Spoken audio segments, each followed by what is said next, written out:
გამარჯობა, დღეს მინდა უცებ გაჩვენო ძალიან ლამაზი ბინა. ეს არის ნოზაძის ქუჩაზე, მეტრო ახმეტელიდან მიახლოებით 3 წუთის ავალზე. იდეალური ლოკაციაა. ბინა, რა თქმა უნდა, არის ახალშენებულ კორპუსში. თვითონ ბინაც ახალია, რემონტი, ყველაფერი უცხოვრებელია საერთოდ ეს ბინა. დაკომპლექტებულია ყველა საჭირო ავეჯით და ტექნიკით. თითქმის ყველა ტექნიკით, ტელევიზორი არ გვაქვს. ასევე ავეჯიდან არ გვაქვს კარები, თუმცა საძინებელში შევალთ და მაგასაც გაჩვენებთ. მოკლედ, რახან ამ სივრცეში ვარ, მოდი აქედან დავიწყოთ. აქ გვაქვს, როგორც ხედავთ, დივანი, სრულიად ახალია ესეც. აქ გვაქვს ტელევიზორის სივრცე, გამოვარჩევდი ამ ხის ფაქტურის პანელებს, რომელიც ამ სივრცეს განსაკუთრებით ალამაზებს. აქ გვაქვს ესეთი ჩანაფიქრი, ტელევიზორის უკანა მხარე იქნება ეს, როგორც ხვდებით, აქ მოთავსდება ტელევიზორი და ჩემი აზრით ძალიან ლამაზად გამოჩნდება ეს ყველაფერი. აქეთ გვაქვს სასადილო, თავისი სკამებით, მაგიდა.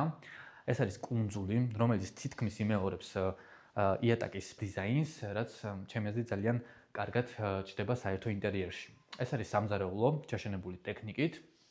აქეთ გვაქვს შემოსასვლელი ზონა, რომელიც შემოიფარგლება, რა თქმა უნდა, სტანდარტულად ასასმის საკიდი კარადით. ახლა მინდა გაჩვენოთ საძინებელი სივრცე. საძინებელი სივრცე გამოიყურება ასეთნაირად. აქ არ გვაქვს კარადა, ამაზე ვამბობდი ვიდეოს დასაწყისში, თუმცა საკმაოდ სივრცე არის იმისათვის, რომ მოთავსდეს ერთი კაი დიდი კარადა. ასევე ტუმბოებისთვის არის ადგილი, თავისი შტებცელებით, საწოლი უკვე გვაქვს. აქ არის აივანზე გასასვლელი. ეს აივანი არის მისაღების და საძინებლის სიგრძეზე მთლიანად, ანუ როგორც მისაღებიდან, ისევე საძინებლიდან შეგვიძლია გავიდეთ აივანზე. აივნის ფართი არის 6 კვადრატული მეტრი.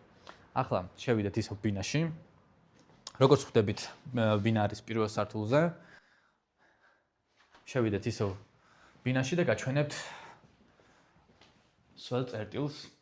სველი წერტილი ასევე ძალიან ნათელი და დიზაინერულად ძალიან დახვეწილი არის, შეგიძლიათ ნახოთ. აქ გვაქვს ასეთი სივრცე დასაბანად. აქ შეიძლება დამატებით ასევე მოთავსდეს კაბინა. აქეთ გვაქვს ესეთი პატარა სარკე, ნიჟარა, სარეცხვის მანქანა. მოკლედ, აქაც ყველაფერი უზრუნველყოფილია. ჩემი აზრით, ეს ბინა იდეალური ვარიანტია, როგორც საცხოვრებლად, ისევე საინვესტიციო და გასაქირავებლად. ამიტომ თუ დაინტერესდებით, აუცილებლად დამიკავშირდით მოცემულ ნომერზე და არ დაგავიწყდეთ ჩემი გვერდის გამოწერაც.